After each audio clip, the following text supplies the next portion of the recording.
Have you ever noticed how trauma makes you physically shrink? Hold your breath right now. Notice how your shoulders hunch?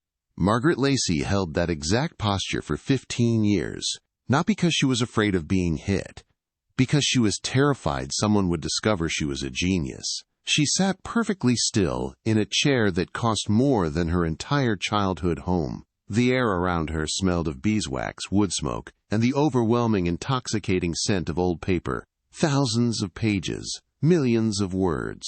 She was a woman who had spent a decade and a half pretending that letters were simply meaningless shapes, intricate little drawings that held no sound and no power. And yet here she was, sitting in the center of a cathedral of human thought. 8,000 volumes climbed the walls around her, stretching from the dark oak floorboards to the soaring plaster ceiling.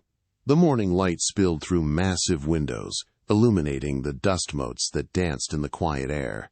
Across from her sat a man who possessed the kind of power that could erase her entirely or set her free. He did not look at her with pity. He did not look at her with amusement.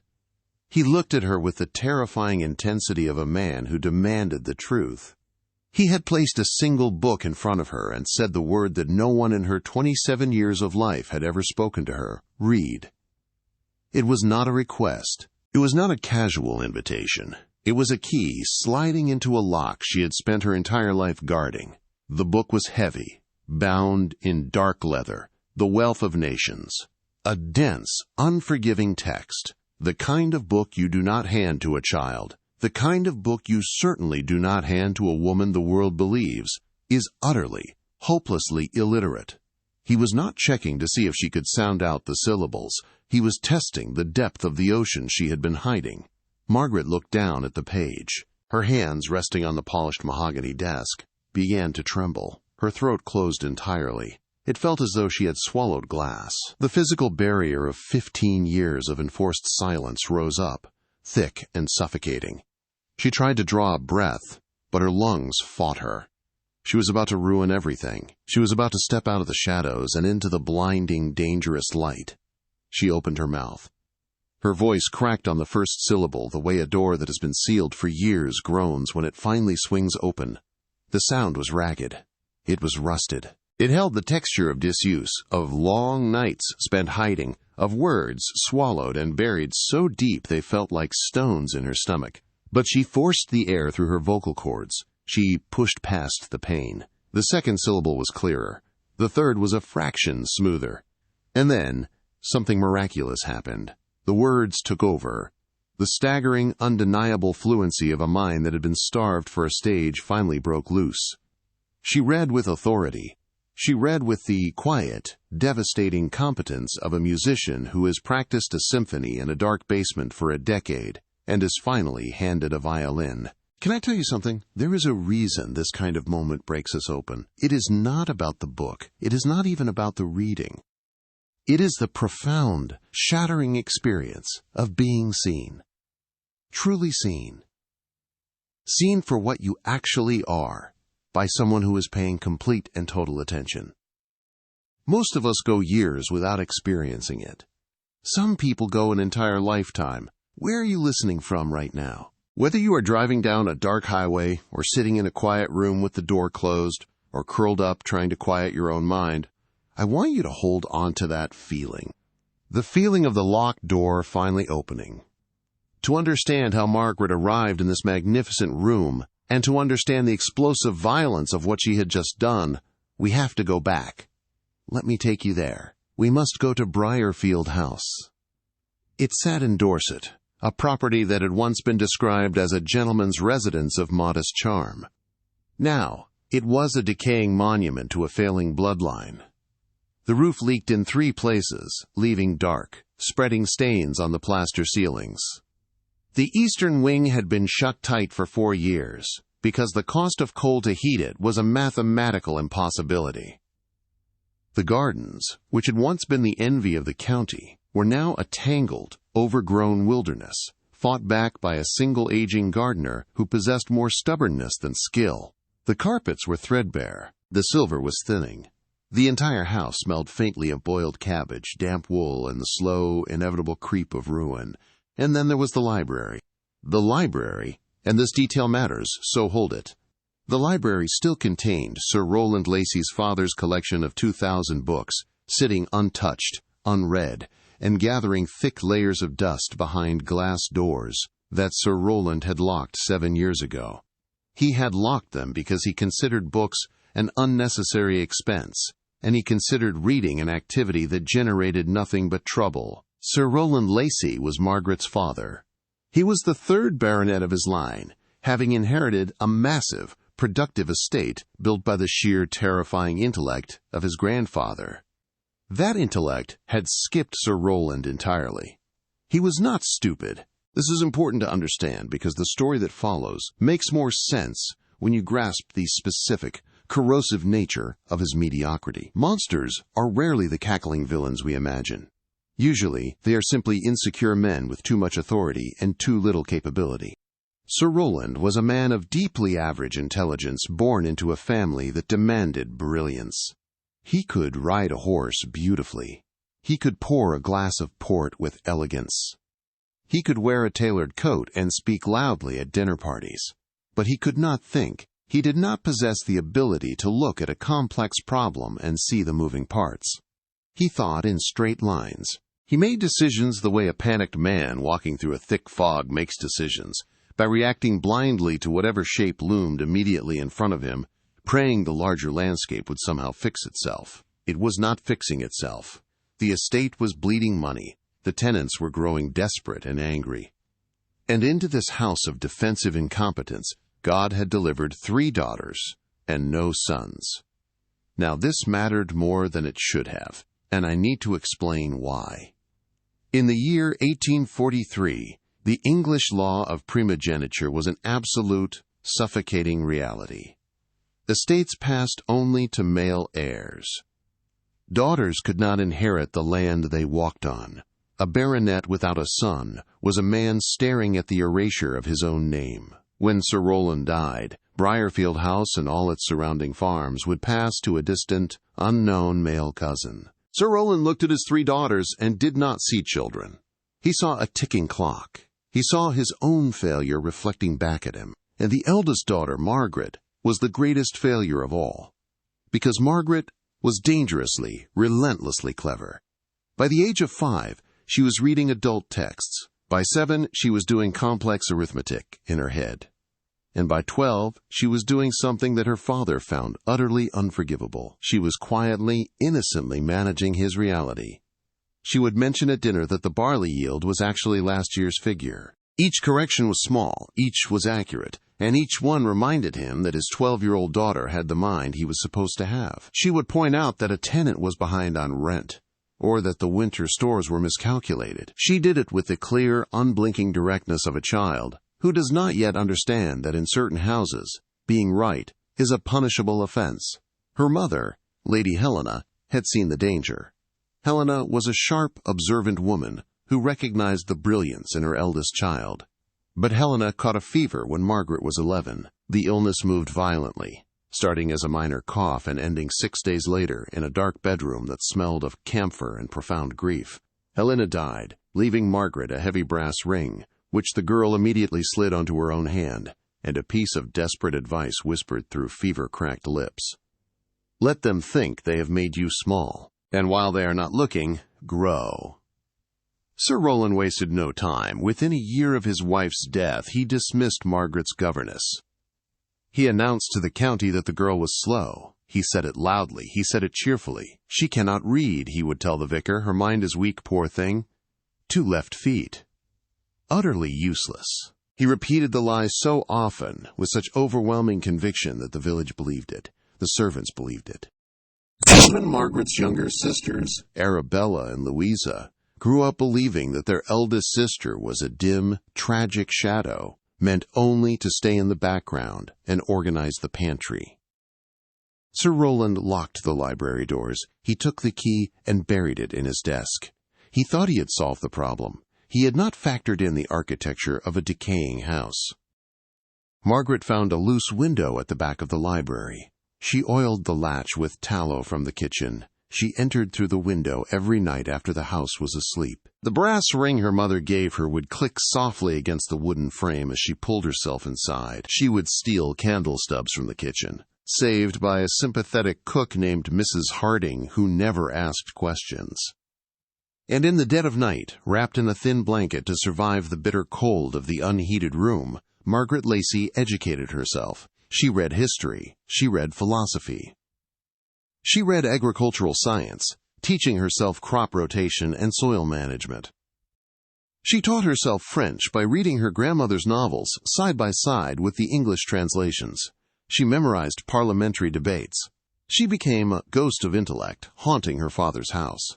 During the day, she wore a drab brown dress that did not fit, standing silently against the wall while her father belittled her. She took over the estate accounts, feeding the correct numbers to the steward, who presented them to Sir Rowland as his own ideas. Sir Rowland took the credit. Margaret took the shadows. For 15 years, this was the shape of her survival, complete, invisible brilliance. Until the Tuesday evening, everything shattered. It was October. The wind was howling off the Dorset coast, ripping dead leaves from the trees and hurling them against the rattling windows of Briarfield House. The household was in a state of frantic, terrified preparation. Silver was being polished to hide its thin spots. A massive roast was turning in the kitchen. Arabella, the middle sister, was squeezed into a cream silk gown that had cost more than Margaret's entire clothing allowance for the decade. Louisa, the youngest, was practicing her scales at the pianoforte.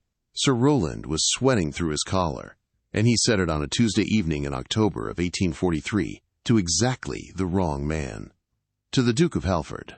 Alexander Wren, the 5th Duke of Halford, was not a man who went to dinner parties in decaying country houses for the social company. He was a man of immense wealth, significant political power, and a reputation for ruthless precision. He had acquired a massive debt that Sir Rowland owed, £1,200, a staggering sum that Sir Rowland had no earthly way of paying. Alexander had come to inspect the estate, having read a report from his solicitor that noted a bizarre contradiction. The Lacy farmlands were generating highly efficient, progressive crop yields, while the household itself was hemorrhaging money through sheer incompetence. Two different minds were clearly operating the same property. The Duke had come to find out why. When the carriage crunched onto the gravel drive, Margaret was standing in the shadows of the entrance hall, wearing her mother's faded brown wool dress. Her father had ordered her to stay out of sight, to sit at the far end of the table, to remain completely silent. The heavy front door swung open. The wind rushed in, carrying the smell of rain. Alexander stepped inside. He did not look like the dukes in the storybooks. He was broad-shouldered, heavy-set, wearing a dark charcoal coat that looked as though it had been slept in during the long carriage ride. His sandy hair was swept back, graying sharply at the temples. He had a short, neatly trimmed beard, but it was his eyes that commanded the space, piercing blue, moving constantly, scanning the cracked plaster, the worn rug, the frantic posture of Sir Rowland. He was a man who absorbed every detail in a room within 3 seconds of crossing the threshold.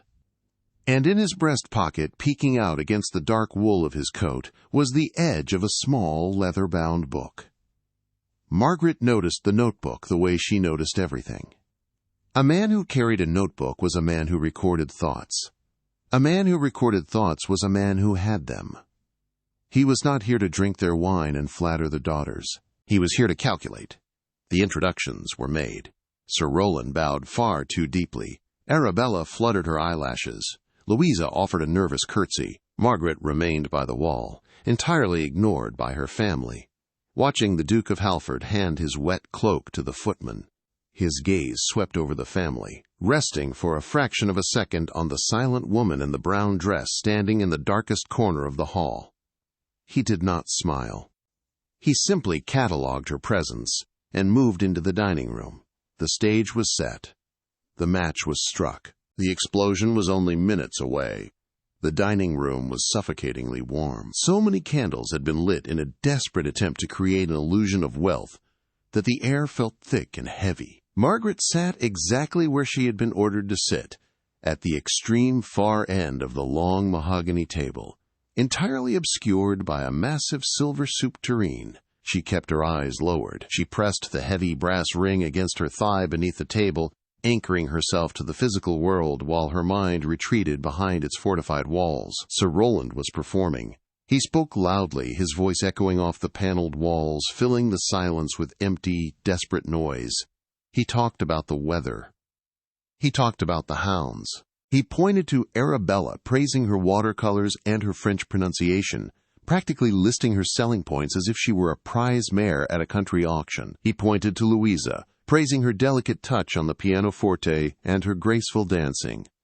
Alexander ate his soup. He listened. He watched. He looked at the mismatched silverware. He looked at the frayed cuffs of the footman's livery. He let Sir Roland talk until the man was practically breathless with his own self-promotion. Then, as the plates were being cleared for the next course, Alexander leaned back slightly in his chair. The candlelight caught the gray at his temples. His blue eyes drifted down the length of the table, past the candles, past the roast, stopping at the shadow behind the tureen. "And your eldest daughter?" Alexander asked. His voice was low, carrying a dark, rich timbre that cut through Sir Roland's frantic chatter like a blade. Sir Roland waved a hand dismissively. It was a casual, backhanded gesture, the kind of gesture you use to swat away a fly. "Margaret! Oh." Sir Roland forced a tight, condescending laugh. "She cannot read. She cannot dance. She is useless, not like her sisters. But we keep her on. Family duty, you know. Poor, slow thing." The words hung in the suffocating air of the dining room. Margaret did not flinch. She did not breathe. She simply pressed the ring harder into her leg, letting the metal bite into her skin. She had heard these words 1,000 times. They were the background noise of her existence. Alexander Wren set down his fork. Not dramatically. He simply placed it on the edge of his plate with the careful, deliberate precision of a man who needs both hands free. The tiny click of silver against porcelain echoed like a gunshot. The atmosphere in the room changed instantly. The temperature seemed to plummet.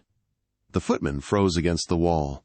Arabella stopped chewing. Louisa looked down at her lap, a dark flush of shame creeping up her neck because Louisa knew the truth and lacked the courage to say it.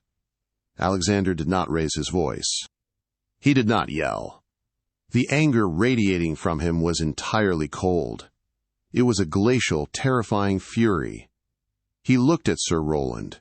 Then he looked at Margaret. Then he looked back at Sir Roland.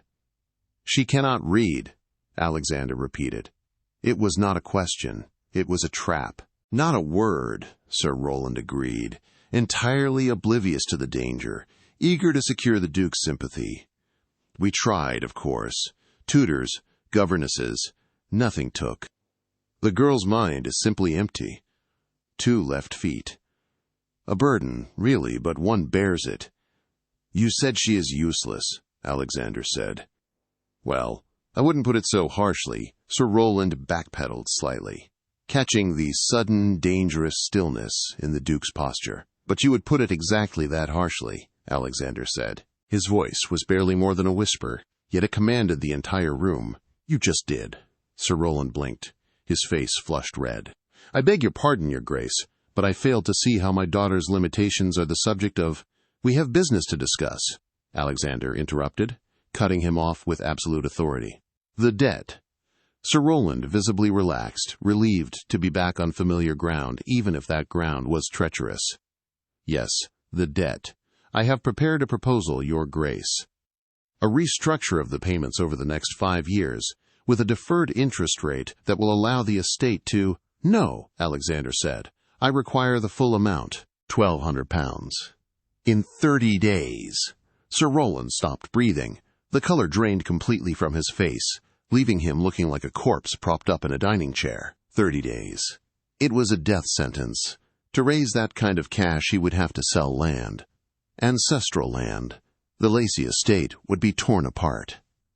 "Your Grace," Sir Roland stammered, panic finally breaking through his arrogant facade. "That is impossible. I cannot possibly raise that sum.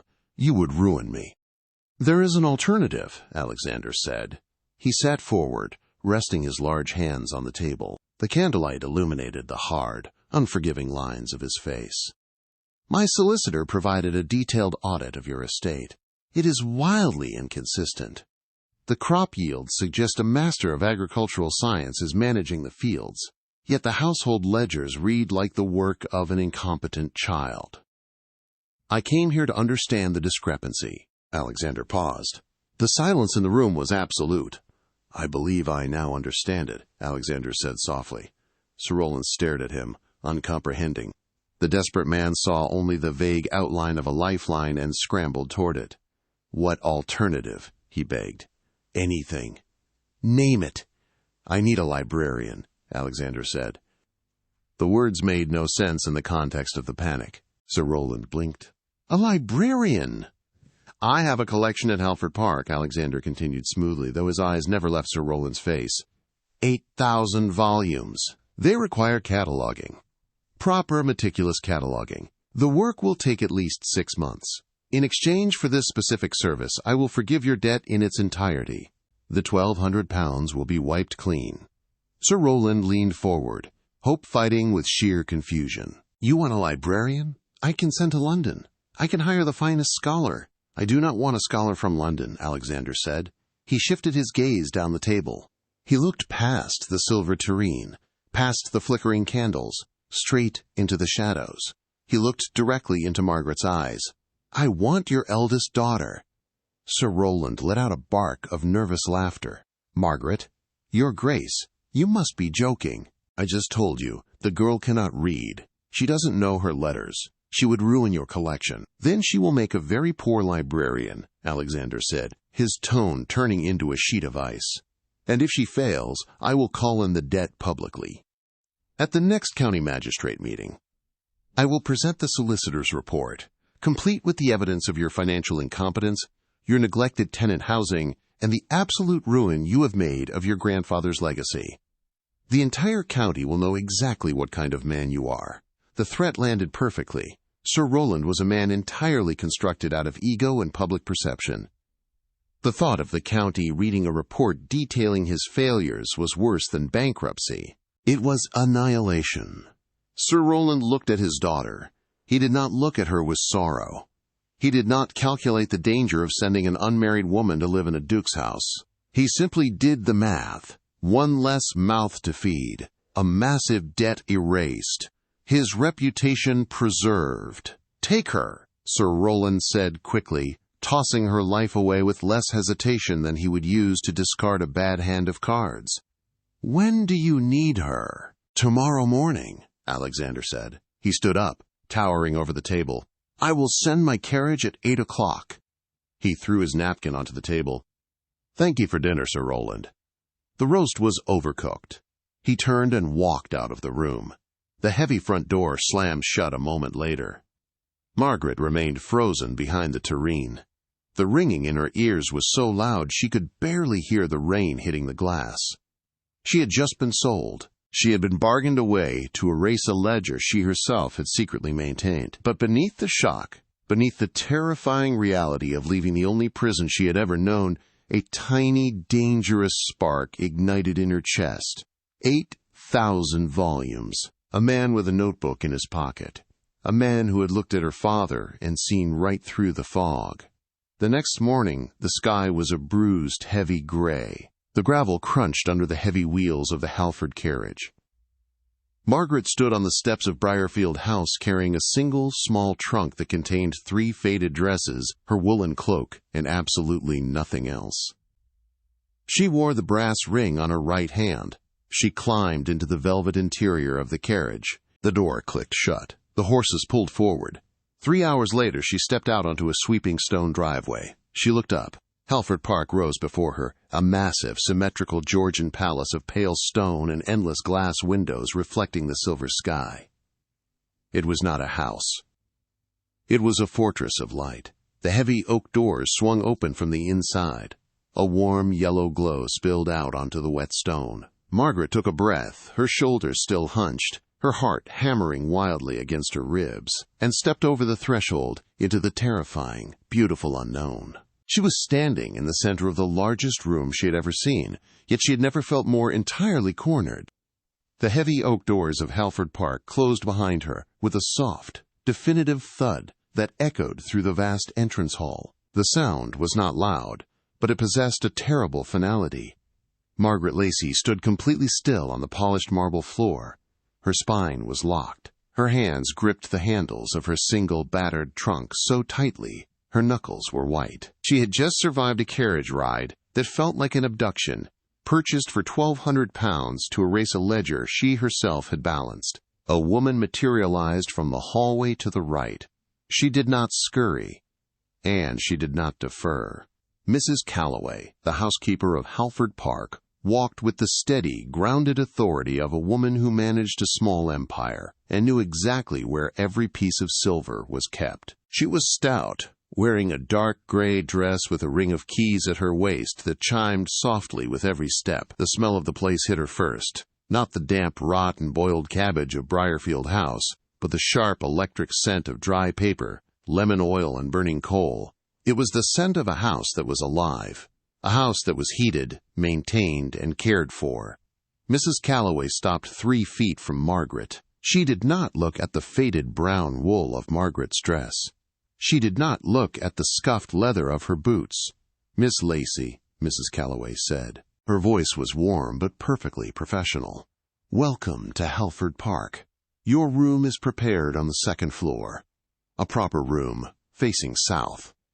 The Duke has requested you join him in the library at 10 o'clock. Margaret swallowed the rust in her throat. "Thank you." Mrs. Calloway gestured for a footman to take the trunk. "Before you go up, Miss Lacy, the Duke left one specific instruction. He asked me to inform you that breakfast in this house is served in the dining room, at the table, not on a tray, not in the shadows." Margaret's chest tightened. He had been in her father's house for less than 2 hours.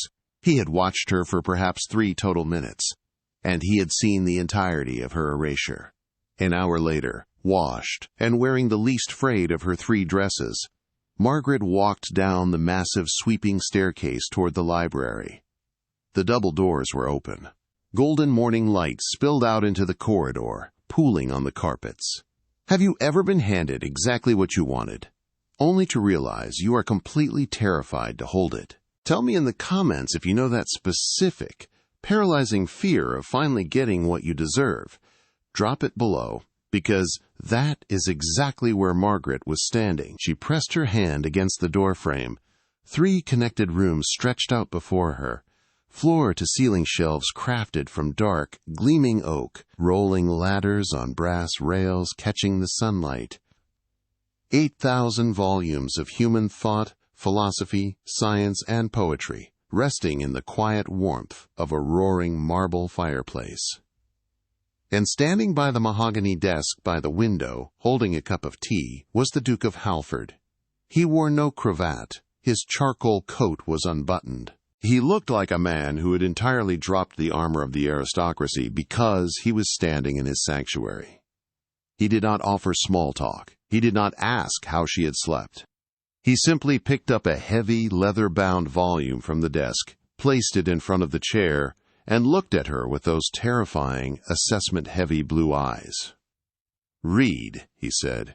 "We know what happened next. We know," her voice cracked. "We know the 15 years of rusted silence broke apart, pouring out of her in a flood of devastating, undeniable fluency." She read Adam Smith with the authority of a general surveying a battlefield. When she finally stopped reading, the silence in the library was absolute. Only the crackle of the fire filled the space. Alexander Wren leaned back against the edge of the desk. He looked at her for a long time. "Your father told me you could not read." "My father tells people many things," Margaret said, her voice still rough, still fighting the rawness in her throat. "How long have you been reading?" "Since I was 5. Alexander crossed his arms. "And the Latin? The French? The political economy I watched you parse in your head before you even spoke the words aloud?" "I taught myself," Margaret said. She kept her chin level. She refused to look away. "Through a window at night, by candle stubs my cook saved for me. My father locked the library when I was 12, Because I corrected his agricultural yields at dinner and embarrassed him. Alexander closed his eyes. It was a brief motion, but it contained a universe of exhaustion. When he opened them again, the anger was back, but it was not directed at her. "My wife was told the same lie," he said softly. "She was told her mind was a liability. She died believing it." Margaret let her hands drop to her lap. What was her name? Catherine. He walked to the window, looking out over the sprawling green lawns of the estate. "Last thing she said to me before the fever took her was that she thought she could have been clever if someone had let her. I was too slow to make her believe the truth. I will not be slow again." He turned back to Margaret. "I brought you here because I know exactly what your father is doing to you. I know the permanent, corrosive damage of those words. You are welcome to stay in this house as long as you wish. You may read any book on these shelves. The debt your father owed is forgiven." He looked at her with total sincerity. "You owe me nothing." And there on the desk, placed precisely in the center of the leather blotter, was a stack of blank cataloging cards.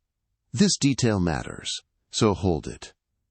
Those cards were not just paper. They were the beginning of an entirely new vocabulary. The first week was an exercise in mutual hyper-vigilant avoidance. Margaret did not trust the open door. When you have survived by making yourself small, the offer of infinite space feels like a trap. She retreated into the work. She took the blank cards from the desk and began to catalog the first room, moving shelf by shelf, volume by volume. He was not offering her a distraction. He was not giving her a task to merely earn her keep.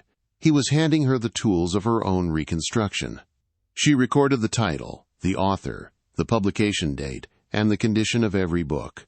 She worked with the ruthless, mechanical precision of a woman who had managed complex estate ledgers in the dark. She did not read aloud again. The exposure of that first morning had cost her too much energy. She attended breakfast, ate quickly before Alexander arrived, and vanished back into the stacks. Alexander did not push. He understood the architecture of a frightened mind. He simply left books on the edge of her desk. Books on advanced economic theory. Books on parliamentary law. Books he suspected she would want to argue with. She had 6 months. 6 months before the catalog would be finished. 6 months before the invisible timer ran out, and she would be forced back out into a world that had no place for a woman who possessed a mind but no fortune. She cataloged faster, desperate to prove her utility, terrified that if she stopped working, the illusion would shatter and she would wake up back in Briarfield House. On the 9th day, Alexander left a copy of David Ricardo's Principles of Political Economy and Taxation on her desk. Margaret opened it. She read the 3rd chapter. She found a flaw in his mathematical assumption regarding land rent. It was a small flaw, but a structural one. Margaret lowered the pen. She did not drop it. She placed it parallel to the edge of the parchment with the agonizing care of someone disarming a bomb. She stared at the blank cataloging card. To simply record the title was safe. To correct one of the most famous economic philosophers in England was dangerous. It was an act of intellectual arrogance she had never allowed herself on paper. She picked up the pen again. At the bottom of the card, beneath the publication date, she wrote 3 concise sentences dismantling Ricardo's math. Her handwriting was tiny, sharp, and perfectly legible. She pressed the heavy brass ring on her right hand against her collarbone, feeling the cold metal ground her spiraling panic as she heard his footsteps approach the desk. She slipped away before he entered the library. From the corridor, she watched through the crack in the door. Alexander walked to the desk. He picked up the cataloging card. He read it. He stopped moving entirely. He read it again. A slow, brilliant smile spread across his face. It was the smile of a man who has been scanning the night sky for years and has finally spotted a new star. He took his leather notebook from his breast pocket, uncapped his own pen, and carefully transcribed Margaret's 3 sentences into his private records. And she left the note tucked inside the pages of David Ricardo's treatise, entirely unaware that those 3 sentences were about to fundamentally change the power dynamic of the entire house. The silence between them began to shift. It was no longer the silence of avoidance. It became the silence of shared orbit. Margaret would leave notes on the cards. Alexander would read them, and the next morning a different book would appear on her desk, carefully selected to challenge the exact argument she had made the day before. They were debating, they were sparring, they were conducting a fierce, high-stakes intellectual courtship without speaking a single word aloud. Margaret's posture began to change. The hunch left her shoulders. She stopped pressing herself against the shelves when a footman entered to build the fire. She began to occupy the center of the room. She was claiming her territory. It happened in the third room. The third room of the library was smaller, quieter, and caught the late afternoon sun. Alexander rarely entered it. Margaret had saved it for the end of her first month. She noticed the leather notebook again. It sat on the edge of a small writing desk in the corner, the spine cracked, the pages thick with dark ink. A man who records everything he hears is a man searching for something he lost. But this was not Alexander's notebook. This was bound in pale blue leather. It had been shoved forcefully behind a row of encyclopedias, completely hidden from casual view. Margaret pulled it out. The leather was soft, worn at the corners. She opened it to a random page. The handwriting was a looping, hesitant script. It lacked confidence. It was the handwriting of someone who paused constantly, second-guessing the shape of every letter. Margaret read the words. "I think I could have been clever if someone had let me. Alexander says I am clever already, but he is kind, and kind people say things that are not always true. I wish I knew. I'm afraid my father was right. I'm afraid I will always be afraid." Margaret's breath caught in her throat. The words hit her with the physical force of a blow to the ribs. She sat down hard in the small chair by the desk. She did not know Catherine. She had never seen a portrait of the woman, but staring at the ink on the page, Margaret recognized her instantly. She knew the exact temperature of the room Catherine had lived in. She knew the suffocating daily weight of being told your mind was defective, until you finally tragically agreed. Tears welled in Margaret's green eyes. They were not tears of pity. They were tears of profound, shared rage. "Miss Lacy." Alexander stopped walking. He did not turn around immediately. He let the silence stretch until the ticking of the grandfather clock sounded like hammer strikes against an anvil. Margaret looked up. Alexander was standing in the archway of the third room. He saw the pale blue book in her hands. He saw the tears spilling over her eyelashes, cutting tracks down her face. "I am sorry," Margaret whispered, standing up rapidly. Her instinct to apologize for taking up space returning in a rush. "I was cataloging this shelf. I did not mean to intrude on her privacy." Alexander stepped into the room. He did not look angry. He looked entirely stripped of his armor. "What page?" he asked softly. Margaret swallowed.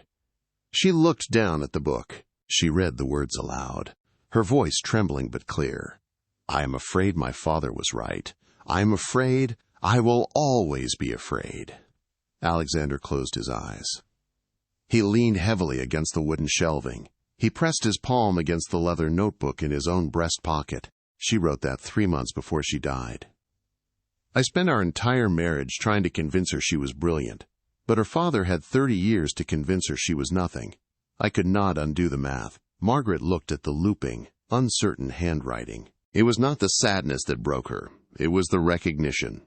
The recognition of a cage she had lived in. The recognition of a lie she had been fed. The recognition of a ghost who had walked the exact same corridors of doubt.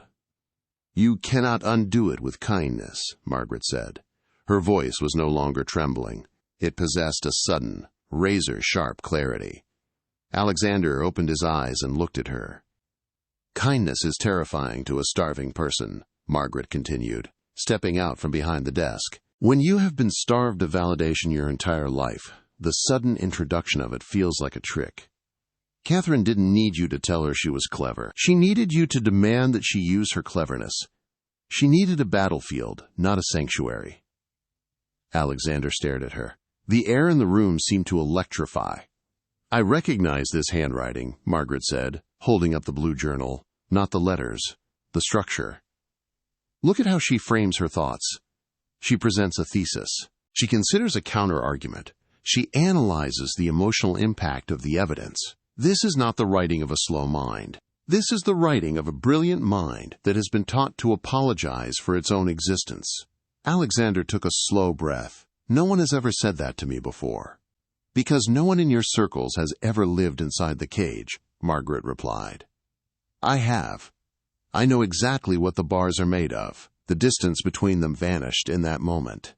It was not a physical closing of space. It was the instantaneous, profound locking of two minds that finally realized they were speaking the exact same language. From that afternoon forward, the silence ended. They ate dinner together in the vast dining room. They did not sit at opposite ends of the table. Alexander ordered the footmen to set their places across from each other in the center. Margaret began to read aloud again in the evenings. She read political theory. She read reports on agricultural reform. And when she disagreed with a premise, she stopped reading, lowered the book, and argued with the Duke of Halford. She was relentless. She was brilliant. She picked apart his parliamentary speeches with surgical precision. You are assuming the House of Lords will act on moral conviction, she told him one night, pacing in front of the library fire, while he sat in the armchair watching her. They will not. Men like my father do not care about morality.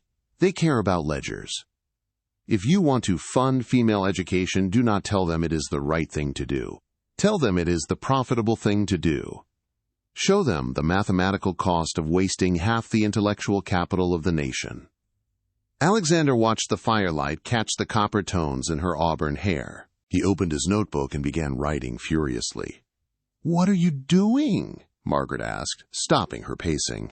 I am writing down your argument before I ruin it by trying to summarize it tomorrow in London, he said, without looking up.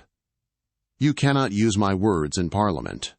I absolutely can, he replied, snapping the notebook shut, if your words are better than mine.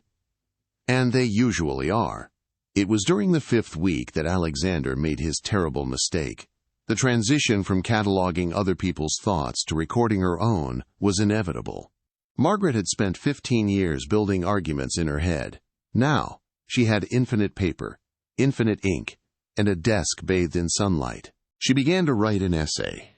It started as a long note on a cataloging card, but it quickly spilled over into a full sheaf of parchment. She wrote about the economics of estate management. She wrote about the specific calculable financial ruin caused by excluding women from agricultural decisions.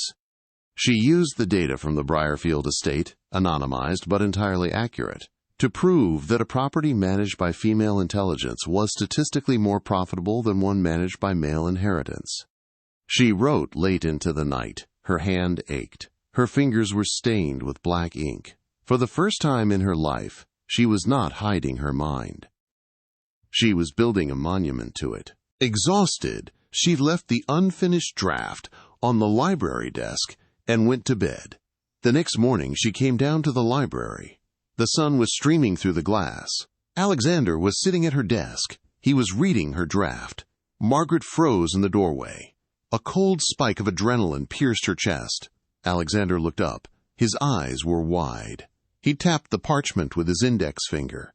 Margaret, this is extraordinary. The argument about crop rotation yields correlating with female oversight is completely bulletproof. Margaret did not move. You read it. I couldn't help it. It was sitting right here. He stood up, pacing with sudden electric energy. He was entirely oblivious to the ice forming in her veins. I know the editor of the Agricultural Review. He owes me a significant favor. If you finish this by Friday, I can have it placed in the March edition. I will write a covering letter endorsing the methodology. It will be read by every major landowner in the south of England. He smiled at her. It was a genuine smile. He was a man who loved opening doors, and he was proudly holding this one wide open for her. Margaret felt the floor drop out from under her. She stepped into the room. Her voice was shockingly quiet. Put it down. Alexander stopped pacing. He looked at her, confused by her tone. I just said, I can get this published. I can guarantee it. And I said, put it down. He placed the parchment gently on the desk. Margaret, what is wrong? I am offering you an audience. You are taking my voice, she said. The temperature in the library plummeted. Alexander frowned. "I am trying to help you." "No," Margaret said, stepping closer, her green eyes blazing with a fury she had kept locked inside for a decade and a half. "You are doing exactly what my father did." Alexander physically recoiled. He looked as though she had struck him across the face. "How dare you compare me to him? I am giving you the credit. You are giving me permission," Margaret shouted. The sound of her own raised voice shocked her, but she did not stop. "You found something I built with my own mind. You read it without my consent, and within 60 seconds you decided exactly what should be done with it, who should read it, and how your power, your favor, your covering letter would be the mechanism that made it happen." She pointed a trembling, ink-stained finger at the parchment. "My father stole my numbers and presented them as his own to save his ego. You are taking my essay and routing it through your influence to satisfy your need to be a savior. It is a kinder cage, Alexander, but it is still a cage. You are still making my achievement your gift to give." The silence that crashed down on the library was deafening. Alexander stared at her. He looked at the draft on the desk. He looked at the ink on her fingers. He looked at the furious, unyielding posture of a woman who had finally learned to take up space and was violently refusing to give it back. He pressed his hand against the leather notebook in his breast pocket. The color drained from his face as the realization hit him. He had spent 6 years trying to be the man Catherine needed, and in doing so, he had entirely bulldozed the woman standing in front of him. "You're right," Alexander whispered. Margaret held her ground, her chest heaving, waiting for the argument, waiting for the powerful man to explain why he knew best, waiting for the inevitable correction. She braced for the crushing weight of his authority, the polished, logical destruction of her anger. But the blow never came. The most powerful man she had ever met simply stood in the center of his massive library and surrendered entirely. He did not say he was sorry she was upset. He did not say he meant well. He looked at the ink on her fingers, and then he looked into her eyes. "I have spent 6 years," Alexander said, his voice stripped of all aristocratic polish, "trying to atone for what happened to Catherine. I have been so violently focused on opening doors that I failed to realize pushing a woman through one is just another way of dragging her." The silence that followed had a texture. It was not the suffocating, heavy silence of her father's dining room. It was the sharp, ringing stillness of a glass shattering on a stone floor. Margaret felt the air rush back into her lungs, cold and burning. She heard the crackle of the hearth fire, sudden and loud, rushing into the vacuum of his admission. "I will not touch your work again," he said. He stepped back, physically removing himself from the radius of her desk. "I will not read it unless you hand it to me. I will not send it to my publisher. When you are ready, if you are ever ready, you will choose the timing. You will choose the terms. It is your mind, Margaret, not my gift. Can we stop here for a second? Have you ever braced for a blow that never came? Have you ever armed yourself for a fight, completely prepared to be misunderstood, and instead the person across from you simply acknowledges they were wrong? If you know the terrifying, groundless feeling of a true apology, drop a comment right now. Because for someone who has survived on defense, an honest apology is the most disorienting thing in the world. Margaret stared at him. The adrenaline was still humming in her veins, but the anger was gone, leaving behind a raw, trembling vulnerability. In 27 years, no one had ever apologized to her with that kind of precision. "Thank you," she said. The 2 words cost her immense effort. Alexander nodded. He turned and walked to the door. "Catherine never told me when I was doing too much," he said quietly, his hand on the brass knob. "She was too afraid to disagree with anyone who loved her. You are not afraid. That is a gift I do not deserve, and I will spend every day trying to be worthy of it." He left the room. Margaret stood alone in the sunlight. She looked down at the draft on the desk. This manuscript and what she decides to do with it matters more than anything else in this room. So hold it in your mind. Because that stack of paper was no longer just an essay on agricultural economics. It was the physical boundary of her new life. Something foundational shifted in the house after that morning. The professional, cautious distance they had maintained began to thaw. It was not an explosion of romance. It was something far more dangerous. It was trust. The specific, hard-won trust of two people who have collided violently over a boundary and survived the impact. Alexander changed. He did not retreat into a sulk. He did not walk on eggshells, but he altered his gravity. He began to ask before leaving books on her desk. He knocked before entering the library, even though it was his library, his house, his door. It was not a surrender of his masculinity. It was a recalibration of his respect. He was signaling, with every small gesture, that she was a sovereign citizen of that room, and Margaret, slowly, began to take up space. The stiff, defensive posture she had carried from Dorset melted away. She stopped hiding her cataloging cards when the footman entered to bring tea. She began to leave her own books stacked openly on the table, side by side with his. But November was bleeding into December. The cataloging of the 8,000 volumes was progressing rapidly. With every shelf she completed, the invisible clock ticked louder. Her father's debt had been forgiven the moment she arrived. She was not a prisoner. She was not an indentured servant. She was legally free, which meant every day she stayed was a day she had to actively choose. And the outside world, the brutal, unyielding reality of 1843 England, was waiting just beyond the estate walls, ready to crush an unmarried woman with no fortune. They were sitting in the library on a Tuesday evening. The rain was lashing against the tall windows. Alexander was reading a transcript of a parliamentary debate. He sighed heavily, tossing the pamphlet onto the table. "They spent 45 minutes today," he said, rubbing his eyes, "arguing over the proper Latin plural of memorandum. 45 minutes. Two grown men, both holding peerages, debating declensions, while the agricultural reform bill sat untouched on the table." Margaret looked up from her book.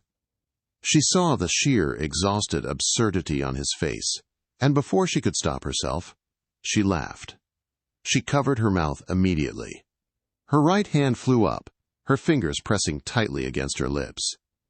The reflexive, programmed gesture of a woman who had been trained since childhood to smother her own joy, to minimize her presence, to trap the sound inside her throat. Alexander went completely still. He looked at her hand. "Don't do that," he said. The timbre of his voice was rough, almost gravelly. Margaret froze. "Do what?" "Cover your mouth." He set the pamphlet down. "Never cover your mouth when you laugh. It is the best sound that has happened in this house in 6 years." Margaret lowered her hand slowly. She pressed her mother's heavy brass ring against her collarbone, feeling the cool metal ground, the sudden, soaring heat in her chest. She did not laugh again that night, but the air in the room had fundamentally altered. The next evening, he recounted a story of a visiting politician who had confused Edinburgh with Edgware, insisting he had taken a day trip to Scotland. Margaret laughed again. This time, her hands stayed firmly in her lap. It was bright, sudden, and entirely unguarded. Alexander watched her, the deep laugh lines around his blue eyes crinkling, and he felt the shattered pieces of his own heart quietly reassembling themselves in the firelight. By January, the library was entirely alive. Margaret had finished her essay. She had not asked Alexander for a favor. She had folded the parchment herself, sealed it with plain red wax, and posted it to the Agricultural Review under her full, real name, Margaret Lacy. No initials, no male pseudonym, an act of pure, terrifying defiance. She was happy. For the first time in 27 years, she was safe. But a life built on a foundation of stolen candles and locked doors does not transition to sunlight without a final reckoning. And a mediocre, humiliated man does not sit quietly in a decaying house forever. It happened on a Thursday morning. The frost was thick on the lawns of Halford Park, glittering like crushed glass under a pale winter sun. Margaret was in the second room of the library, cataloging a massive volume of natural philosophy. The fire was crackling. The house was wrapped in its usual, comforting silence. Then came a sound that did not belong. The harsh, frantic crunch of carriage wheels on the gravel drive. Not the measured, steady approach of the post, or the familiar rhythm of the estate steward's cart. This was the violent, skidding halt of a vehicle driven by a man in a desperate hurry. Margaret paused. Her pen hovered over the cataloging card. A single drop of black ink gathered at the nib, swelled, and fell, staining the pristine parchment. Footsteps echoed in the marble hall, fast, heavy, lacking any aristocratic grace. Mrs. Calloway appeared in the archway of the library. The housekeeper did not walk with her usual grounded authority. She stopped abruptly. Her hands, usually resting calmly over her keys, were gripping the fabric of her apron. "Miss Lacy," Mrs. Calloway said. Her voice was tight. Margaret placed the pen down. She aligned it perfectly parallel to the edge of the desk. She breathed in the scent of lemon oil and dry paper. "He is here," Margaret said. It was not a question. "He is in the entrance hall," Mrs. Calloway replied. "He is extremely agitated. The Duke is currently out riding the southern perimeter. The sanctuary was breached. The walls had fallen. The past had driven 3 hours through the freezing cold to drag her back into the dark." Margaret stood up. She did not run. She did not hide. She did not look for a loose window latch to escape through. She smoothed the skirt of her dark green dress. She touched the brass ring on her right hand, and she walked out of the library to face the man who had erased her. Sir Rowland Lacy was standing in the center of the grand entrance hall of Halford Park. He looked exactly as he had the night he sold her, but stripped of his arrogant veneer. His coat was rumpled. His face was a mottled, unhealthy red. He looked around the soaring, magnificent space not with awe, but with the frantic, cornered energy of a rat trapped in a cathedral. "Margaret," he barked the moment she appeared at the top of the stairs. She stopped on the landing. She looked down at him. From this height, he did not look like a monster. He looked small. He looked pathetic. "Good morning, Father," she said. Her voice was perfectly level. It carried none of the rusted hesitation it had held 6 months ago. It was clear, resonant, and entirely steady. "Do not good morning me," Sir Rowland snapped, taking a step toward the base of the stairs. "Get your trunk. You are coming home immediately." "I am cataloging the library," Margaret said, not moving a single muscle. "The devil with the library!" Sir Rowland's voice echoed off the marble, harsh and ugly. "Briggs sent me the quarterly ledgers. The entire estate is in chaos. The tenant rents are miscalculated. The winter stores are completely depleted, and it's only January. The switch to the eastern fields is failing because Briggs doesn't understand the rotation schedule. I need you to fix it. Now!" Margaret looked at the man who had told a room full of people she was useless. She looked at the man who had laughed at her inability to dance, who had locked 2,000 books away from her to protect his own fragile pride. He wasn't here because he missed his daughter. He was here because his stolen calculator had broken, and his fraudulent empire was collapsing. "Briggs is a competent steward," Margaret said, gripping the polished oak banister. "He simply requires the proper formulas." "He is an idiot," Sir Rowland shouted, losing the last shred of his country gentleman facade. "The formulas are in your head. You built the system, Margaret. Now get down here. The Duke got his £1,200 worth out of you. You're coming back to Briarfield where you belong." Every instinct cultivated over 15 years of survival screamed at her to lower her head, to say yes, to make herself small, to survive his temper. Her heart battered against her ribs. The phantom weight of the brown wool dress seemed to settle over her shoulders. But she was not wearing the brown dress. She was wearing green silk. And she had an essay sitting on the desk of a London editor, with her full name printed at the top of it. "No," Margaret said. The syllable dropped into the vast entrance hall like a stone falling down a deep well. Sir Rowland froze. He blinked rapidly as if the air pressure in the room had suddenly changed. "I beg your pardon?" "No, Father," Margaret repeated. She took one step down the stairs. "I am not coming home." "You are my daughter," he snarled, his face twisting with a sudden, vicious realization that his control was slipping. "You will do exactly as I command. I am your father, and you are my dependent."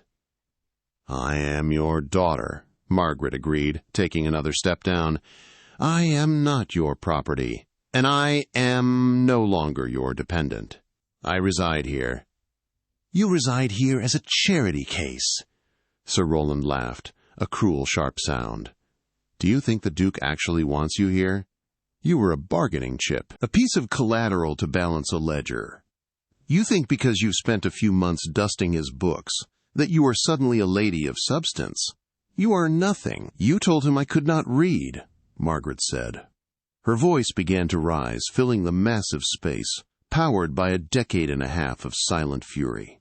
"You told him I could not dance. You told him I was useless. You are useless to anyone but me. I have read every single book in your library." Margaret shouted, descending another step, her green eyes locked onto his. "Every single one. I read them in the freezing cold, by the light of stolen candle stubs, slipping through a broken window because you locked the door when I was 12 years old to protect your own fragile, pathetic ego." Sir Rowland stepped back. He had never heard her raise her voice, not once in her entire life. "I have managed your accounts since I was 14, Margaret continued, her voice ringing off the stone, relentless, punishing. "The tenant negotiations, those were my numbers. The crop rotation that saved you from bankruptcy 3 years ago, my calculation. You stood at the county agricultural meetings taking credit for my mind while I stood against the wall in a dress that didn't fit, listening to you tell your friends that I was slow." "Shut your mouth," Sir Rowland hissed, looking nervously toward the servant corridors. "No," Margaret said, reaching the bottom of the stairs. She stood on the marble floor, face to face with him. "I will never shut my mouth again. You told the world I was nothing. And then you built your entire survival on my invisible labor. You ate the food my math put on your table. You wore the coats my management paid for. You are a fraud, father. A terrified, mediocre fraud." Sir Rowland raised his hand. The gesture was pure, unthinking violence, the final resort of a man who has lost an argument and has no weapons left but physical force. Margaret did not flinch. She did not close her eyes. She stared straight into his furious face, daring him to strike her in the center of the Duke of Halford's entrance hall. "If you complete that motion, Sir Rowland," a voice said from the doorway, "you will leave this estate without your hand." The heavy oak front door was wide open. Alexander Wren stood on the threshold. He was wearing his riding boots, his heavy coat damp with winter mist. He carried a riding crop in his right hand. His blue eyes were fixed on Sir Rowland, and they contained a violence so pure, so absolutely devoid of hesitation, that the air in the room seemed to freeze entirely. Sir Rowland dropped his hand instantly. He spun around, his bluster completely collapsing into terrified deference. "Your Grace, I apologize. Family matters. The girl is hysterical." Alexander stepped into the hall. He did not look at Margaret. He did not check to see if she was all right. He knew that looking at her with concern would undermine her authority. He looked only at the man who had tried to strike her. He walked slowly across the marble floor. The sharp crack of his boots echoed like a metronome. He stopped exactly 2 feet from Sir Rowland. He was taller, broader, and radiated the kind of terrifying, unchecked power that generations of aristocratic privilege had forged into a weapon. "You have arrived uninvited," Alexander said softly. The quietness of his voice was worse than a shout. "I have come for my daughter," Sir Rowland stammered, pulling at his collar. "Her time here is finished. The estate requires her." "Your daughter is under my employment," Alexander said. "She is my blood. She belongs at Briarfield." "She belongs exactly where she chooses to be."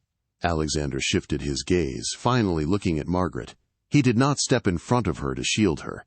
He stepped beside her.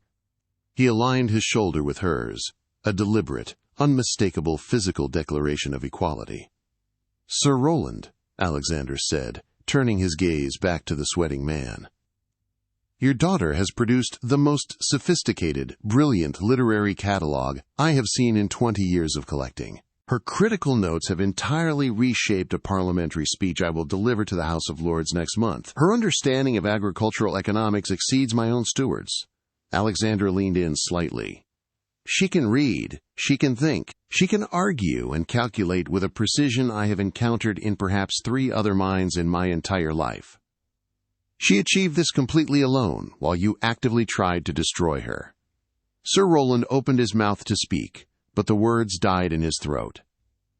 "Furthermore," Alexander continued, his voice dropping into a register of absolute, chilling finality.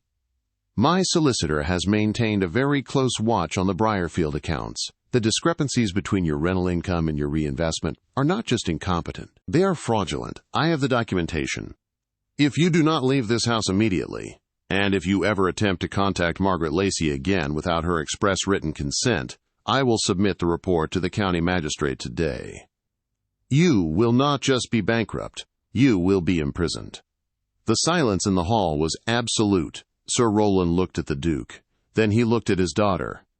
He looked at the woman he had kept in the dark, the woman he had called a burden, the woman he had sold to clear a ledger. He saw her standing shoulder to shoulder with one of the most powerful men in England, not as a charity case, but as a queen defending her own castle. He saw the terrifying, undeniable proof of his own irrelevance. He did not say goodbye. He did not apologize. He turned, his shoulders slumped, his false bravado entirely shattered, and walked out the door. The heavy oak swung shut. The latch clicked. The carriage wheels crunched on the gravel, fading away down the long drive, until there was nothing left but the sound of the wind in the trees. Margaret stood perfectly still. Her chest was rising and falling rapidly. Her hands, resting at her sides, were trembling violently, not from fear. From the massive, overwhelming adrenaline of a lifetime of suppressed rage finally leaving her body. Alexander stood beside her. He did not touch her. He did not speak. He waited. He knew the absolute necessity of letting her occupy the silence she had just fought so hard to win. Minutes passed. The grandfather clock ticked in the corner. Finally, Margaret turned her head. She looked at Alexander. Her green eyes were bright, fierce, and completely unmasked. "He is gone," she whispered. "He is gone," Alexander confirmed. "He will never return." She looked down at her hands. The trembling was beginning to subside. She pressed the brass ring on her finger. "Alexander," she said softly. "Yes, Margaret." "I was in the middle of cataloging the natural philosophy section. I would like to go back to the library now." Alexander looked at her. He looked at this extraordinary woman who had just verbally dismantled her abuser, who had stared down a raised hand without flinching, and who now simply wanted to return to her books. He felt the last, stubborn wall inside his own chest completely collapse. "Margaret," he said. It was not a casual address. It was a declaration.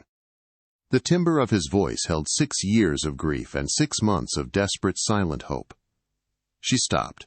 She turned back to him. She saw the look in his blue eyes. She knew exactly what he was about to say. The air between them pulled taut, heavy with the terrifying, beautiful weight of the open door. But the clock in the hall chimed the hour. And before Alexander could speak the words that would change both of their lives forever, the sound of a second carriage arriving on the gravel drive shattered the moment completely.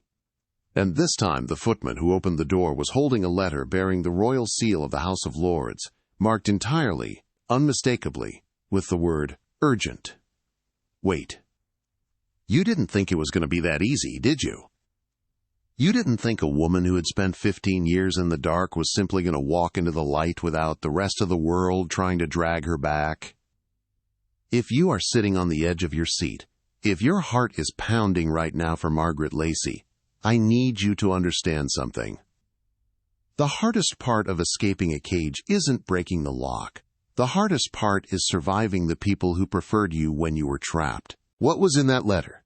And what happens when Margaret finally steps onto a dance floor in front of the entire county? You'll have to stay right here for the final part. The royal seal of the House of Lords was pressed into dark red wax, thick and heavy, carrying the unmistakable weight of the British Empire. The footman stood perfectly still, offering the silver tray. The carriage that had delivered it was already turning around in the gravel drive, its horses lathered and exhausted from a brutal pace. Alexander reached out and picked up the letter. He did not look at the footman. He did not look at Margaret. He simply slid his thumb under the wax. The crack of the seal echoed in the massive entrance hall like a fracturing bone. Margaret watched his eyes track across the heavy parchment. She knew how to read a man's face when he was absorbing data. She had spent 15 years watching her father fail to understand ledgers.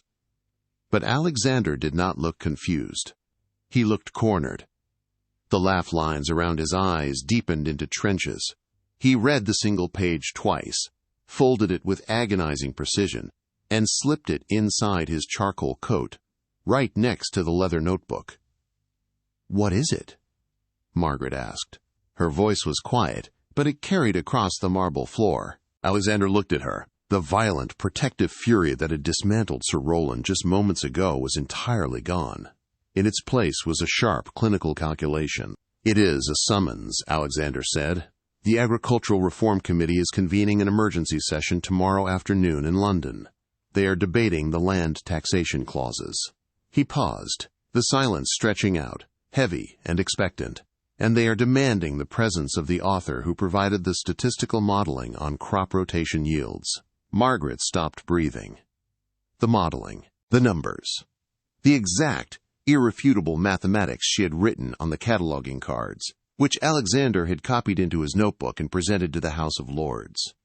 The math that proved female-managed estates generated higher revenue. The math that had entirely disrupted the comfortable, ignorant consensus of the English aristocracy. "They want the author," Margaret repeated. "Yes," Alexander said. He walked toward her, stopping just at the edge of the stairs. "They believe the author is me. I have exactly 12 hours to get to London and explain to a room full of peers that the greatest economic mind in the southern counties belongs to a woman they legally consider property." A cold sweat broke across the back of her neck. "You cannot tell them. I will not lie for them," Alexander replied, his voice hardening into something resembling steel. "I will not stand at a podium and take credit for your genius, Margaret. That is what your father did. I would rather burn my own seat in the House." "If you tell them," Margaret said, stepping down to the marble floor, her hands gripping the fabric of her green dress, "they will dismiss the data. They will call it hysterical. They will say a woman cannot comprehend taxation. They will throw out the reform bill to protect their own pride. She was right." And the terrifying thing was, they both knew it. Alexander closed his eyes. He pressed his hand against the bridge of his nose, the posture of a man fighting a war on two fronts. When he opened them, the blue was dark, absolute. "I will handle the committee," he said. "I will be gone for 5 days. But while I am in London defending your mind, Margaret, I require you to do something about your body." Margaret frowned. The sudden pivot threw her entirely off balance. "My body?"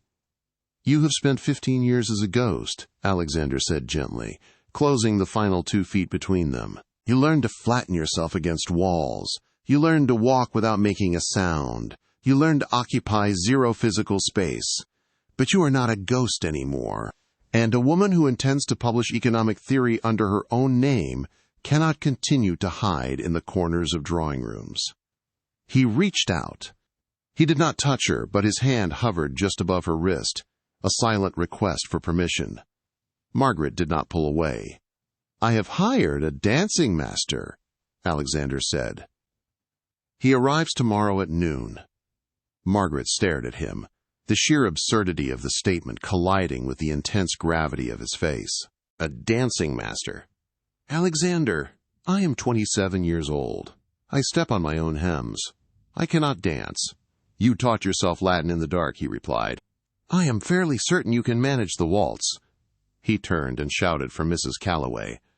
Within 10 minutes his trunk was packed. Within 20 his carriage was tearing down the gravel drive toward the London road. And Margaret was left entirely alone in the massive, echoing house, terrified of a man who was arriving the next day to teach her how to take up space. Mr. Penworth was a thin, bird-like man with spectacular posture and a voice that never rose above a soothing hum. He arrived exactly at noon. He did not look at Margaret's plain dress. He did not ask why a 27-year-old woman was learning the basic steps of a quadrille. He simply instructed the footman to roll back the carpets in the drawing room, stood in the center of the bare wooden floor, and clapped his hands twice. "Let us begin with your spine, Miss Lacy," Mr. Penworth said. The first lesson was an absolute, unmitigated disaster. When you have spent a lifetime minimizing your physical footprint, the act of standing tall feels like an act of aggression. Margaret was stiff. Her shoulders were locked around her ears. She looked at the floor instead of her partner. She stepped on Mr. Penworth's polished leather shoes 4 times in the first 20 minutes. The heat of humiliation climbed her neck, turning her cheeks a violent, blotchy red. "I cannot do this," Margaret said, stepping back, her chest heaving. "I am a librarian, Mr. Penworth. I am an accountant. I am not this." Mr. Penworth did not sigh. He did not show a fraction of disappointment. He simply folded his hands behind his back. "Miss Lacy," he said softly, "the purpose of mistakes on a dance floor is to make the correct steps feel like a victory. You are treating your body as an apology. You are asking the floor for permission to stand on it. Do not ask. Claim it." He held out his hand. "We go again. 1, 2, 3. 1, 2, 3. By the 3rd day, the stiffness in her spine began to melt. By the 4th day, she stopped looking at her feet. She began to hear the mathematics in the music. The waltz was not a mysterious, magical ritual performed by beautiful people. It was geometry. It was physics. It was the precise distribution of weight and momentum. And Margaret Lacy was a master of calculation. When Alexander returned from London on the 5th evening, exhausted, his coat smelling of city smoke and carriage leather, he stopped dead in the doorway of the drawing room. The carpets were rolled back. A footman was playing a steady, rhythmic tune on the pianoforte, and in the center of the room Margaret was moving. She was not graceful in the fragile, delicate way of the debutantes in London. She was grounded. She was powerful. She moved with the direct, unhesitating conviction of a woman who knew exactly where her feet belonged. She spun, the dark green fabric of her dress snapping around her ankles, her auburn hair catching the late afternoon sun. Alexander did not speak. He leaned against the doorframe, the exhaustion draining out of him, replaced by a sudden, breathtaking surge of pure joy. He had gone to London and fought a room full of arrogant men to a standstill to protect her ideas. He had spent 5 days arguing, maneuvering, and threatening peers of the realm. And he had come home to find that she was no longer a ghost. Margaret spun out of the turn, caught sight of him in the doorway, and froze. The music faltered. "Do not stop," Alexander said, his voice rough. "Please, do not stop." But the lesson was over, and the true test was only 3 days away. The spring assembly was held in the village hall, a long, drafty building that smelled permanently of beeswax, damp wool, and wood smoke. It was the absolute epicenter of the county's social politics. The vicar was there. The local magistrates were there. The wealthy farmers and the minor gentry stood in tight, whispering clusters, drinking watered-down punch, and calculating the net worth of everyone who walked through the door.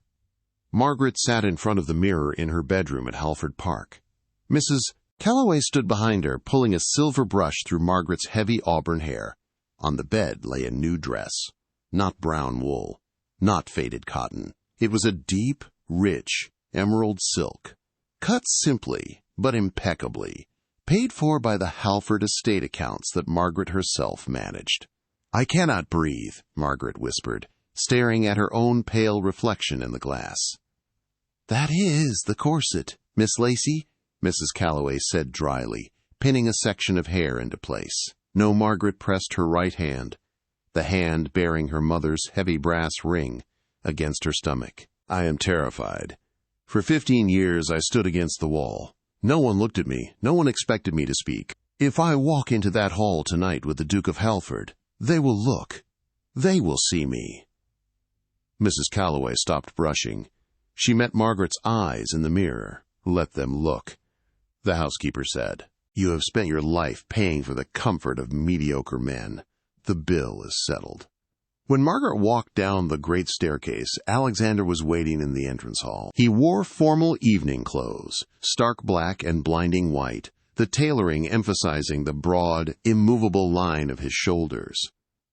He looked up.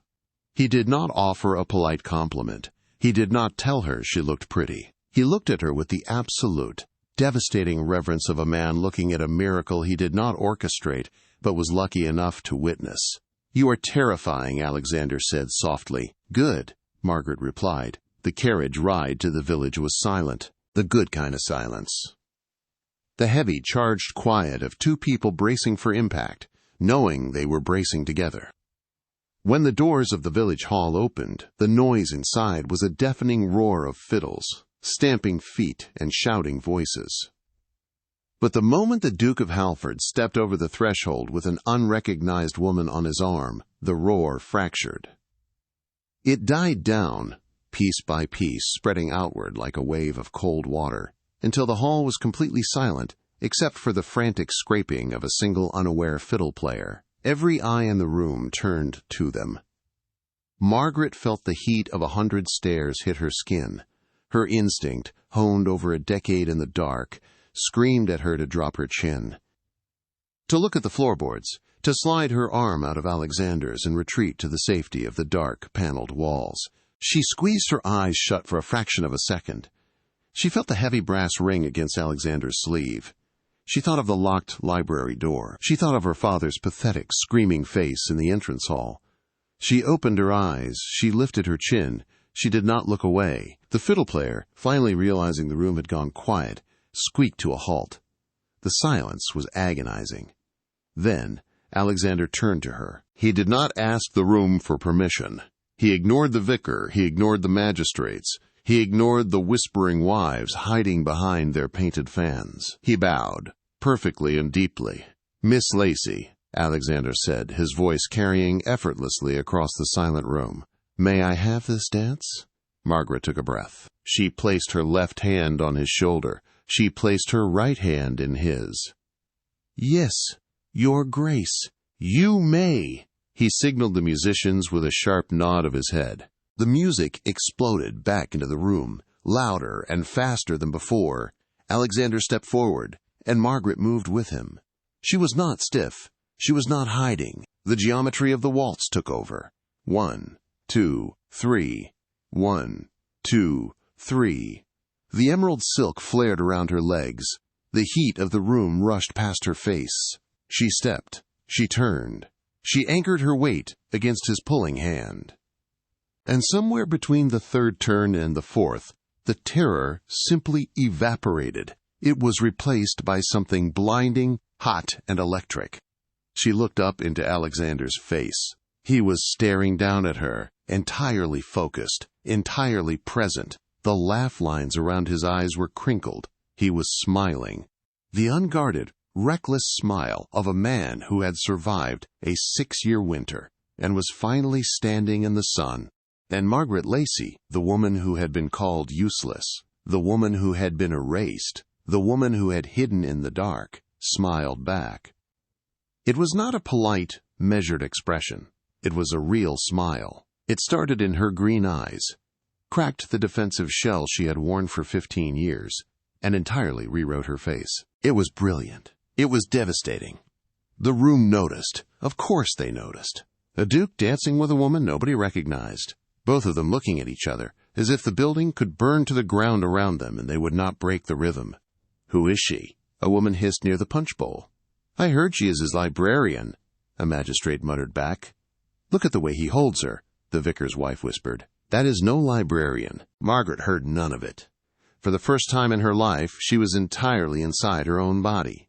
She was taking up space, and the world had not ended. When the music finally stopped, they were standing in the center of the floor. Margaret's chest was rising and falling rapidly. Her skin was flushed. Her hands were trembling, but not from fear, from the massive, beautiful shock of being seen. "How do you feel?" Alexander asked quietly, not letting go of her hand. "Terrified," Margaret whispered, "and wonderful," which I think might be the exact same thing. They danced twice more. They talked between sets, ignoring the desperate attempts of the local gentry to interrupt them.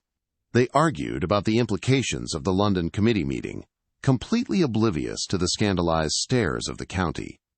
When they walked back out into the cool spring night, the air was sharp and smelled of damp earth. Margaret's hand rested securely in the crook of Alexander's arm. She did not remember putting it there. She did not remove it. The carriage ride back to Halford Park was dark and quiet. Margaret leaned her head back against the velvet squabs. She closed her eyes. "I think I might be happy," she said softly.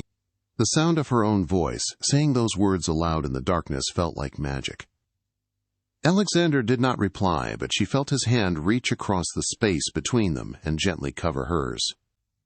March arrived, bringing heavy rains that washed the last of the winter frost from the Hampshire soil, and with the rain came the mail coach. Margaret was in the library, standing on the brass ladder, replacing a volume of Cicero, when Mrs. Calloway walked in holding a thick, brown paper parcel tied with rough twine. "This arrived for you, Miss Lacy, from London." Margaret froze on the ladder. She looked at the parcel. She knew exactly what it was. The dimensions, the weight, the London postmark. She climbed down the ladder so fast she nearly slipped on the bottom rung. She took the parcel from the housekeeper. Her hands were shaking violently. Alexander was sitting at the mahogany desk, reviewing a stack of tenant leases. He set his pen down. He watched her. He did not offer to open it for her. He did not stand up. He gave her the total, undivided space to process the moment. Margaret carried the parcel to the small table by the window. She pulled the twine. It snapped. She tore away the thick brown paper. Inside sat 3 pristine copies of the March edition of the Agricultural Review. The journals smelled of raw chemical ink, binding glue, and pressed paper. It was the most intoxicating scent she had ever encountered. Can I pause here to tell you how extraordinary this moment actually is? In 1843, the world of periodical publishing was completely hostile to the female mind. The Bronte sisters would debut their novels 4 years later under the male pseudonyms Currer, Ellis, and Acton Bell, simply because a woman's name on a spine was a commercial death sentence. Mary Shelley published Frankenstein anonymously. A woman who attached her name to an essay on economics was not just writing. She was screaming into a void that demanded her silence. Margaret opened the heavy cover of the journal. She flipped past the index, her fingers leaving faint smudges on the fresh pages. She stopped at page 42. There it was, printed in stark, permanent black ink, the title of her essay on crop rotation and financial modeling, and beneath it, not initials, not by a lady, not a pseudonym, by Margaret Lacy. She stared at the letters. She traced the shape of her own name with her index finger, the name her father had tried to erase. The name the county had associated with the word useless. It was locked into the paper. It could never be unprinted. It could never be taken back. She pressed her hand over her mouth. A single, ragged sob tore its way out of her throat. Alexander was beside her in an instant. He didn't say a word. He looked down at the open journal. He looked at her name. And then the Duke of Halford reached out and gently pulled the woman he loved into his chest. Margaret buried her face in his charcoal coat. She wept. She cried for the 12-year-old girl reading by stolen candle stubs. She cried for her mother's fever. She cried for Catherine's pale blue journal. She cried because the 15-year war was finally, definitively over. She had won. By the end of April, the essay had circulated across the entire south of England. It was cited in the London Committee report. It was debated in the drawing rooms of peers. And it was read aloud at the Dorset County Agricultural Society meeting. Sir Rowland Lacy was sitting in the third row. The chairman of the society, a massive man with a booming voice, read the concluding paragraph of the essay to the assembled landowners. He slapped the journal against the podium. "This Miss Lacy," the chairman declared, "appears to understand the mathematics of land management better than half the men in this room. Brilliant statistical work. Absolutely brilliant." The room erupted in murmurs of agreement. Sir Rowland sat perfectly still. His hands were gripping his knees so tightly his joints ached. He stared at the floor. The men around him were doing the math. They knew he had a daughter named Margaret. They knew he had called her slow. They knew he had claimed credit for the exact crop rotations detailed in the essay. The vicar, sitting 2 seats away, leaned over. He looked at Sir Rowland with the careful, weaponized innocence of a man delivering a fatal blow. "I had no idea your eldest was so accomplished, Sir Rowland," the vicar whispered. "You must be incredibly proud." Sir Rowland did not answer.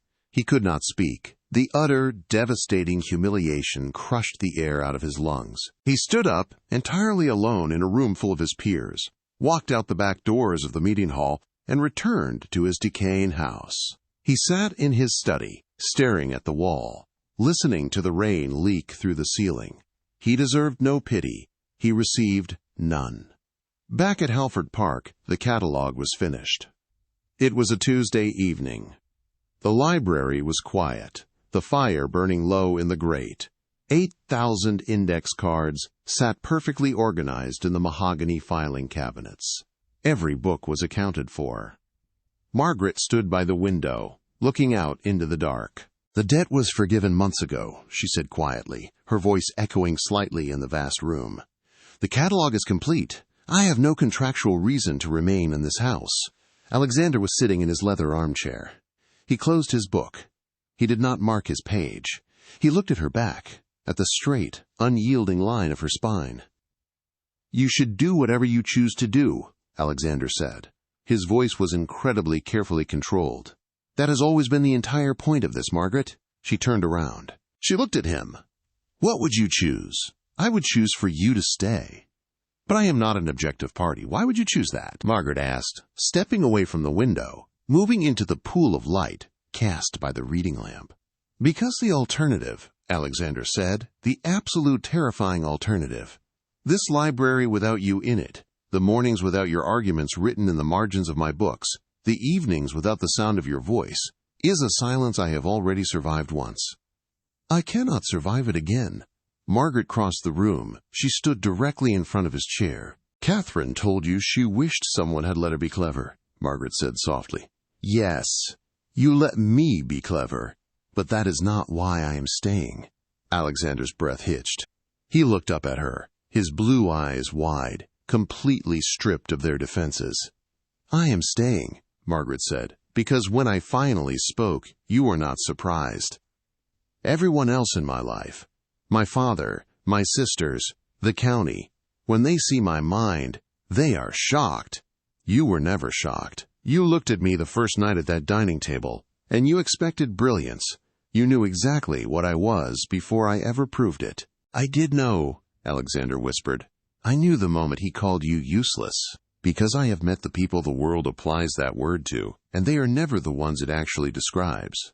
Margaret reached out. She took his hands. "Ask me," she said. Alexander stood up.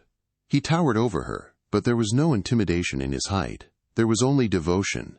He did not drop to one knee. He did not offer a traditional, flowery speech. He looked at the woman who had fought her way out of the dark, and he offered her an equal partnership. "Will you stay?" Alexander asked. "Not as my librarian, not as payment for a debt.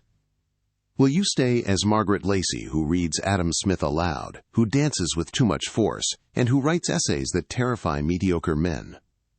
Will you stay as the woman I love?" "Yes," Margaret said, the tears finally spilling over her eyelashes, catching the firelight. "Yes." They married in the third week of May. It was not a society wedding in London. It was held in the small, drafty village church where they had first danced. Margaret wore a simple cream silk dress. In her hair, she wore early spring wildflowers. On her right hand, she wore her mother's brass ring. She did not carry a bouquet of roses. She carried the small, leather-bound volume of poetry Alexander had left on her desk during her first week at the estate. Louisa came. She arrived entirely alone, having hired a post-chaise with her own saved allowance, without telling their father. She sat in the front pew in a pale blue dress and wept with loud, uncomplicated, beautiful joy. When Margaret reached the altar, she looked out at the small congregation. And sitting in the third pew, wearing her absolute best Sunday wool, was Mrs. Harding, the cook from Briarfield House, the woman who had saved the candle stubs. Margaret stopped the ceremony. She let go of Alexander's hand, walked down the stone steps of the altar, and threw her arms around the small, fierce, weeping cook. The vicar waited. The Duke smiled. The congregation watched in stunned silence as 15 years of invisible, desperate survival was acknowledged and honored. When they returned to the altar, Alexander took her hands. "I vow to never lock a library door," Alexander said, his voice ringing off the ancient stone walls. "I vow to keep paper and ink in every single room of our house. I vow to argue with you about taxation, and I vow to lose gracefully. I vow to never read your drafts without your permission, and I vow that no one will ever call you useless again. Not in my house, not in my presence, not in this lifetime." Margaret smiled, her green eyes blazing. "And I vow," she said, her voice completely steady, entirely devoid of rust, "to read aloud every single evening. I vow to fill the margins of your books with arguments you haven't considered. I vow to step on your toes when necessary. And I vow to never, ever be silent again." From the second pew, Mrs. Calloway pressed a handkerchief to her face and muttered something that sounded suspiciously like, "It is about damn time." That night, the library at Halford Park was warm and silent, save for the crackle of the fire. Margaret sat in the leather armchair. She held a new, pristine notebook. It was bound in dark green leather. Her new initials were pressed into the cover in gold foil. M.R.R. Margaret Rose Wren. She opened the cover. She dipped her pen into the ink. She began to write her second essay. Alexander sat across from her. He was holding a book, but he was not reading a single word. He was simply watching her. He watched the way the lamplight caught the copper in her hair. He watched the way she tapped the brass ring against her chin when she was searching for the perfect word. He watched the subtle, dangerous furrow of her brow that meant she was about to completely dismantle someone's economic theory. On the mantelpiece above the fire, arranged with absolute precision, sat 3 objects. Margaret's mother's brass ring, finally removed from her finger, replaced by a gold wedding band, and given a permanent place of honor. Alexander's worn, battered leather notebook, resting in retirement. And a framed, pristine copy of the March edition of the Agricultural Review, open to the page that bore the name Margaret Lacy. 3 objects, 3 lives, the physical evidence of a war fought in the shadows and won in the light. "Alexander," Margaret said, not looking up from her notebook. "Yes, my love." "Thank you for staring at me," she said, a small smile playing at the corner of her mouth. "But I am trying to concentrate on the velocity of money, and your intense emotional projection is distracting." Alexander laughed. It was a deep, rich sound that filled the massive room, vibrating against the spines of 8,000 books.